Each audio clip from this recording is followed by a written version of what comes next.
ഈ PSC യോഗത്തിലെ ഒരു അവലോകനം എന്താണ്? എന്തൊക്കെ വിവരങ്ങളാണ് NHAIയും? ഇന്ന് പബ്ലിക് അക്കൗണ്ട്സ് കമ്മിറ്റി പൊതുവായിട്ടും നമ്മൾ ദേശീയപാതയുമായി ബന്ധപ്പെട്ടിട്ടുള്ള ടോളിംഗ് സിസ്റ്റം, അതുപോലെ അതിൻ്റെ ക്വാളിറ്റിയുമായി ബന്ധപ്പെട്ടുള്ള കാര്യങ്ങൾ ഇതൊക്കെ ചർച്ച ചെയ്യാൻ വേണ്ടിയിട്ടാണ് PSC ഇന്ന് യോഗം നടന്നത്. കേരളത്തിലുണ്ടായിട്ടുള്ള ഏറ്റവും ഗൗരവതരമായിട്ടുള്ള ദേശീയപാതയുടെ നിർമ്മാണ തകർച്ചയുമായി ബന്ധപ്പെട്ട് വിഷയം വളരെ ഗൗരവതരമായി കമ്മിറ്റി ചർച്ച ചെയ്തു. കാരണം ഇത് കേവലം ഏതെങ്കിലും ഒരു പ്രദേശത്ത് മാത്രം ഉണ്ടായതായിട്ട് ഇപ്പം നമുക്ക് കണക്കാക്കില്ല. ഇപ്പം എനിക്ക് കിട്ടിയ അനുസരിച്ച് ഇപ്പം 7 ജില്ലകളിൽ നിന്നും റിപ്പോർട്ടുണ്ട് നിർമ്മാണത്തിൽ അപാകതയാണെന്നാണ്. 7 ജില്ലകളിൽ നിന്ന് റിപ്പോർട്ടുണ്ട്. നമ്മൾ സങ്കല്പിക്കുന്നതിനപ്പുറത്താണ് ഈ പ്രശ്നങ്ങൾ. അപ്പോൾ അത് വിശദമായിട്ട് ചർച്ച ചെയ്തു. അപ്പോൾ ദേശീയപാത അതോറിറ്റിയുടെ ഭാഗത്ത് നിന്ന് ട്രാൻസ്പോർട്ട് സെക്രട്ടറി തന്നെ ഇത് ഡിസൈൻ ഫെയിലിയർ ആണ് എന്ന കാര്യം അംഗീകരിച്ചു. നമുക്ക് തോന്നിയതാണ്, കാരണം ഇതിനകത്ത് കേരളത്തിൻ്റെ സാഹചര്യത്തിലുള്ള ഒരു ഡിസൈനിലല്ല ഈ പണി നടന്നത് എന്നുള്ളത്. ഞാനിന്നലെ കണ്ടപ്പോൾ, അവിടെ പോയി കണ്ടപ്പോൾ നമ്മൾ മനസ്സിലാകും, വയലായിരുന്നു കംപ്ലീറ്റ്. ആ വയലിൽ മഴ വന്നാൽ ആ വയൽ കംപ്ലീറ്റ് നിറഞ്ഞൊഴുകി കവിയും.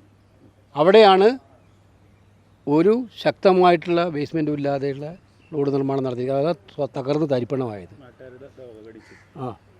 അത് നാട്ടുകാരെല്ലാവരും കൂടെ പറഞ്ഞിരുന്നു, നേരത്തെ എലിവേറ്റഡ് ഹൈവേ അവിടെ പ്രായോഗികമാകൂ എന്ന് പറഞ്ഞിട്ട് അതിനെ അവഗണിച്ചിട്ടാണ് ഇത് ചെയ്തത്. അപ്പോൾ ഇന്ന് അവരംഗീകരിച്ചു ഇത് ഡിസൈൻ ഫെയിലിയർ ആണെന്നത് അംഗീകരിച്ചു. ടെൻഡറിലും രണ്ട് ഇക്കാര്യത്തിൽ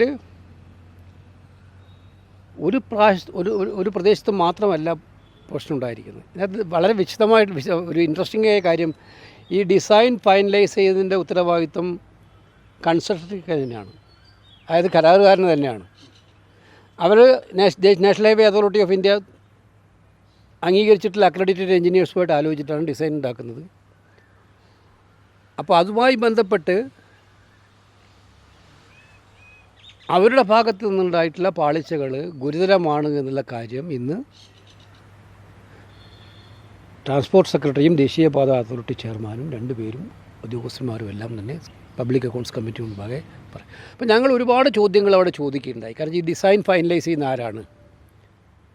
DPR ഏത് രീതിയിലാണ് ഉണ്ടാക്കുന്നത്? അതിൻ്റെ സിസ്റ്റം എന്താണ്? കോൺട്രാക്റ്റുകൾ കൊടുക്കുന്നത്, ഈ കരാറുകൾ കൊടുക്കുന്നത് ഏത് രീതിയിലാണ്? കരാറുകാരന് സബ് കോൺട്രാക്റ്റ് കൊടുക്കുന്നതിനകത്ത് വല്ല കണ്ടീഷൻസും ഉണ്ടോ? ഇപ്പോൾ ഇവിടെയൊക്കെ തന്നെ ഇപ്പോൾ കരാർ ഒരാളെടുക്കും, ആ കരാറുകാർ സബ് കോൺട്രാക്റ്റ് കൊടുക്കും.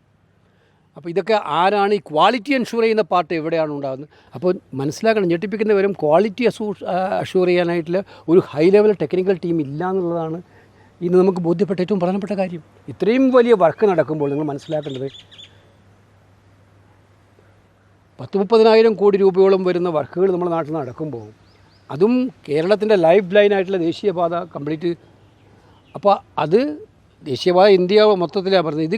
ഇതിൻ്റെ ഡിസൈൻ പരിശോധിക്കാനും നിർമ്മാണം നടന്നുകൊണ്ടിരിക്കുമ്പോൾ നിർമ്മാണം സൂപ്പർവൈസ് ചെയ്യാനും എവിടെയെങ്കിലും പാളിച്ചകളുണ്ടാകുന്ന ഒരു ടെക്നിക്കൽ ടീമെന്ന് പറയുന്നത് ഇല്ലാതുള്ളതാണ് വളരെ സങ്കടകരമായിട്ടുള്ള കാര്യം. അപ്പോൾ ഞങ്ങളിന്ന്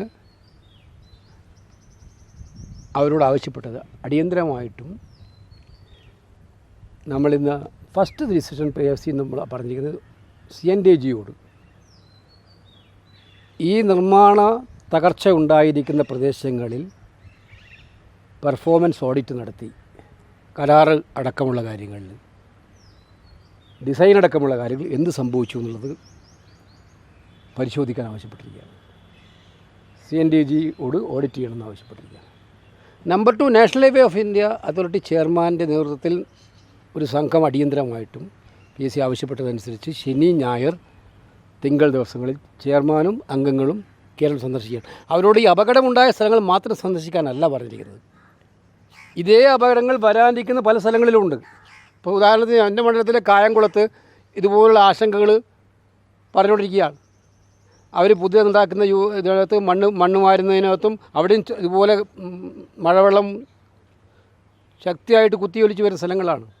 അപ്പോൾ ഇതുപോലെ സമാനതകളുള്ള പ്രശ്നങ്ങൾ ഉണ്ടാകാൻ പറ്റുന്ന സ്ഥലങ്ങളും പരിശോധിച്ച് ഇത്തരം കാര്യങ്ങൾ ഇനി ഉണ്ടാകില്ല എന്ന് ഉറപ്പുവരുത്തിയിട്ട് വേണം നിർമ്മാണ ജോലികളുമായിട്ട് മുന്നോട്ട് പോകാൻ എന്നുള്ള കാര്യം ആണ്. അപ്പോൾ ദേശീയപാത അതോറിറ്റി ചെയർമാനും സംഘവും ശനി ഞായർ തിങ്കൾ ദിവസങ്ങളിൽ ഉണ്ടാകാൻ PSC പറഞ്ഞിട്ടുണ്ട്. അവിടെ അതുമായി ബന്ധപ്പെട്ട് അവർ പോകുന്നുണ്ട്. ഇത് കൂടാതെ 3 അംഗങ്ങൾ ഉൾപ്പെടുന്ന ഒരു ടെക്നിക്കൽ എക്സ്പേർട്ട് ടീമിനെ ഇതുമായി പരിശോധിക്കാൻ അവർ അന്ന് IIT പാലക്കാട്, CRRI, GSI ഈ 3 ടെക്നിക്കലിൽ ഉൾപ്പെടുന്നവർ വെച്ചുകൊണ്ട് ഒരു ടെക്നിക്കൽ സംഘം കൂടുതൽ വിദഗ്ധന്മാരെ ഉൾപ്പെടുന്നുകൊണ്ട് എവിടെയാണ് സംഭവിക്കുന്നത് ബന്ധപ്പെട്ട് പോകാൻ തീരുമാനിച്ചിട്ടുണ്ട്. ഈ പോയ ഉടനെ തന്നെ ഇവരുടെയൊക്കെ പരിശോധിച്ചതനുസരിച്ച് 3 ആഴ്ചകൾക്കകം വിശദമായ റിപ്പോർട്ട് പബ്ലിക് അക്കൗണ്ട്സ് കമ്മിറ്റി മുമ്പാകെ സമർപ്പിക്കാൻ എന്താണ് നിർമ്മാണത്തിലുണ്ടായ അപാകത, നിർമ്മാണത്തിലുണ്ടായ പ്രശ്നങ്ങൾ എന്ന് മനസ്സിലാക്കി പഠിച്ച് സമർപ്പിക്കാൻ ആവശ്യപ്പെട്ടിട്ടുണ്ട്. ഈ കുര്യാട് പോലെയുള്ള ഇപ്പം തകർന്ന് പ്രശ്നമായിട്ടുള്ള നമുക്ക് കാണാൻ സാധിക്കുന്ന പ്രശ്നങ്ങളുള്ള സ്ഥലങ്ങളിൽ അടിയന്തരമായി എന്തെങ്കിലും നടപടി എടുക്കുമോ? അല്ല, അതാണ് അടിയന്തരമായ നടപടി എടുക്കാനാണ് ഈ ടെക്നിക്കൽ ടീമിനെ അയച്ച് അവരുടെ അഡ്വൈസിനനുസരിച്ച് നടപടി എടുക്കുന്നതാണ് ഇപ്പോൾ പറഞ്ഞിരിക്കുന്നത്. അതാണ് ലേമൻ്റെ അഡ്വൈസ് അനുസരിച്ചല്ലോ നടത്തേണ്ടത്. മാത്രമല്ല അങ്ങനെ ഒരു പാച്ച് വർക്ക് നടത്തിക്കൊണ്ട് തീരുന്നതല്ലല്ലോ ഈ പ്രശ്നം. തകർന്നെടുത്ത് ഇന്ന് വീണ്ടും തകർന്നു അവിടെ കുര്യാട്.